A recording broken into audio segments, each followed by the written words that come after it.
Hey, Warpugs. So, here we are with some double negative. This is Arena Abridged. This is Elder Scrolls lore. It's been a bit since I was in the Elder Scrolls universe, so it's very nice to be back. I've actually been looking at this video to do for some time, but for some strange reason, every single time I started to click on it, something else popped up, something else happened, but I'm glad to be getting to it now. Guys, from listening to Panker Snowwork talk about Pelennor Lightstrike, to the stories about the Empire, to Alpha, Gen Alpha Brain Rot being the being the intro for Skyrim. I've seen a good bit of Elder Scrolls stuff, and I have enjoyed every single bit of it. Now we're actually in some lore. Arena Abridged. Now, I don't know about Elder Scrolls Arena. I don't know anything about it, so this is going to be a whole new environment. Guys, check the links in the description below. Let's get right into it. Make sure you hit the subscribe and the like button. Leave a comment down below. And welcome to this presentation of the Elder Scrolls lore. We're going to do something a little different this time. Okay. I came to a realization a short time ago while working on this series. Although I'm a huge fan of the Elder Scrolls and its lore, I am woefully unfamiliar with many of the games themselves. The Elder Scrolls series began nearly a quarter century ago, with 5 main installments plus one on the way, and a few notable spin-offs to its name. My love of the series began with Morrowind, and was then extended to Oblivion and Skyrim. I did go back to play Daggerfall, but only scratched the surface. Okay. I barely touched the main story. I suspected that my experience was far from unique. So I asked some Elder Scrolls fans which games they had played. These were the results. When I asked the same people which main quests they had completed, the response looked like this. To me, these numbers suggest a few things. That the majority of Elder Scrolls fans are recent additions, that experience with the early games is scarce, and that full familiarity with their main stories is even more so. I have now made it my goal to help fill in some of those gaps. Naturally, we are going to begin with the first entry of the series, The Elder Scrolls Arena, released March 25th, 1994. Being the first game in the series, you might expect the story. That's a bit... to be relatively simple.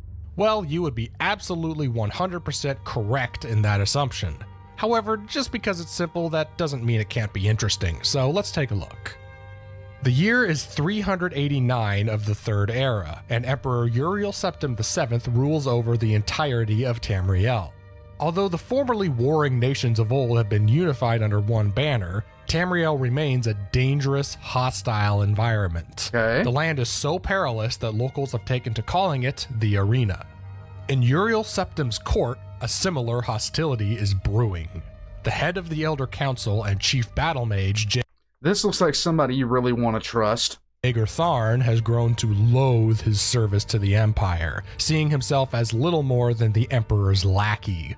He decides that he himself is more fit and deserving to rule than Septim, and concocts a plan to make that desire a reality. Okay. Tharn would have to simultaneously impersonate the Emperor and get him out of the way, all without rousing any suspicion from the rest of the court. Okay. First, Tharn comes up with a simple pretext which would explain his absence.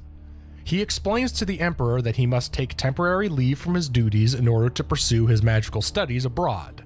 The Emperor agrees to this, so long as Tharn finds someone to fill his vacant position in the meantime. Okay. Tharn appoints his top apprentice, Rhea Silmain. Disposing of the true Emperor would be the difficult part. Simply killing him wouldn't do. A spell had been cast on Septim such that if he were to unexpectedly die, the Elder Council would be notified. So instead of killing him, Tharn hatches a scheme to imprison the Emperor in a location that would be both inescapable and impossible to discover. Okay. Tharn lures Septim by alerting him to a magical seal which suddenly appeared in the palace. Suddenly. The Emperor goes to investigate with some of his most trusted guards, and the battle mage traps them within a magical barrier. Before their eyes, Tharn transforms himself into the image of Uriel VII. Great. He then summons a group of demonic Only with a lot of red eye. minions, subsequently transforming them into Imperial guards. With the illusion complete, Tharn banishes his captives to another dimension, one in which the passage of time is much slower. By the time of the Emperor's eventual extra-dimensional death, the Septim name will have been forgotten. The distress call would still be sent, but no one on the Elder Council of the future would know for whom the bell tolls. After sending his victims to their eternal prison, Tharn touches the Staff of Chaos to his magical seal, that's always a the good gateway. It's always a good sign when you name your staff the Staff of Chaos. Being unable to completely destroy this powerful artifact, Tharn casts a spell which breaks the staff into 8 pieces and scatters the fragments to the deepest, most desolate places across Tamriel. Okay. It was a perfect plan executed flawlessly. Tharn would have gotten away with it were it not for Rhea, Those pesky kids and that puppy. Sylmaine. She somehow learns of Tharn's scheme after the fact and intends to inform the Elder Council of his treachery. Tharn discovers this and mercilessly kills her, figuring that this would forever put an end to Sylmaine's meddling. He was wrong. Rhea Sylmaine was a strong sorceress in her own right. As she died, she managed to keep her soul within the mortal plane. She would not be able to travel far from her body, nor could she take any direct action to stop Tharn. After an unknown period of time, possibly years after Sylmaine's death, fate delivered the person who could set everything right. Okay. In the prison of the Imperial Palace is where our hero's journey begins. According to Arena's manual, this person is Talon, the head of the Imperial Palace Guard and close friend of Rhea Sylmaine. The details of Talon's imprisonment are not expounded upon. According to current lore, however, this individual has no identity. Yay. They were simply the right person in the right place at the right time. It known happens to like history as the Eternal Champion. It happens like that sometimes, guys. It just happens like that. Rhea Sylmaine appears in incorporeal form before the prisoner in their cell. She explains what Tharn has done and pleads for help in bringing the evil battle mage to justice. Simply informing the Elder Council is no longer an option. Sylmaine wouldn't be able to appear to them directly, so it will be the word of a convict against that of the supposed Emperor. Right. No, the only way to deal with Tharn would be to take him down directly, and to free the true Emperor from captivity. Sylmaine advises the would-be champion to enter the shift gate which she has opened a short distance from their cell. The portal would transport them to relative safety, away from the center of the Empire. She then imparts her spirit onto the mind of the champion, enabling the two to communicate across vast distances. This is always good. I always wanted a long-distance relationship like that. No. But only through dreams. The vision of Sylmaine departs, and the hero is left to escape. Fortunately, there is a key inside the prisoner's cell, which opens the lock. Our hero escapes the Imperial dungeon through the sewers, enters Sylmaine's shift gate, and begins their epic journey. As soon as the champion has gathered their strength and resolve, Sylmaine appears in their dreams. She explains that they must journey across the length and breadth of Tamriel in order to reassemble the Staff of Chaos. Using it, the interdimensional portal can be reopened, and the true Emperor restored to his throne. The first piece of the staff would be found at Fang Lair, an ancient stronghold deep in the province of Hammerfell. Okay. Sylmaine couldn't tell the exact location, so the champion would have to discover it on their own. They do so, make their way to Fang Lair, and recover the first piece of the staff. Afterwards, an image of Jaeger Tharn appears before the champion. "Give up the staff piece and your death will be painless," he says before dispatching his minions. A battle ensues and our hero prevails. Upon resting after their ordeal, the champion is visited again by Sylmaine, whereupon she informs them of the location of the next fragment of the Staff of Chaos. Okay. So it goes. The brave adventurer journeys to find the next piece of the staff at Labyrinthian in the province of Skyrim. Then to Elden Grove in Valenwood, the Halls of Colossus in Elsewhere, the Crystal Tower in Somerset Isle, the Crypt of Hearts in High Rock, Mirkwood in Blackmarsh, and to Dagoth in the heart of Red Mountain in Morrowind. Hooray. Each time, Tharn dispatches his minions to deal with the champion. Each time, they fail. With all 8 pieces of the Staff of Chaos in the champion's possession, Rhea Selmain appears for the last time. She reveals that although the staff is complete, one more item will be needed in order to open the portal. Okay. Jaeger Tharn has suffused the energy of the staff into another powerful artifact, the Jewel of Fire, which also serves as the vessel of Tharn's life force. Simply touching the fully reassembled staff to the jewel would discharge all of the power contained within, releasing the Emperor and simultaneously destroying Tharn. The task would not be easy. The Jewel of Fire would be under heavy guard within the Imperial Palace, which has been closed off to all outside visitors. Right.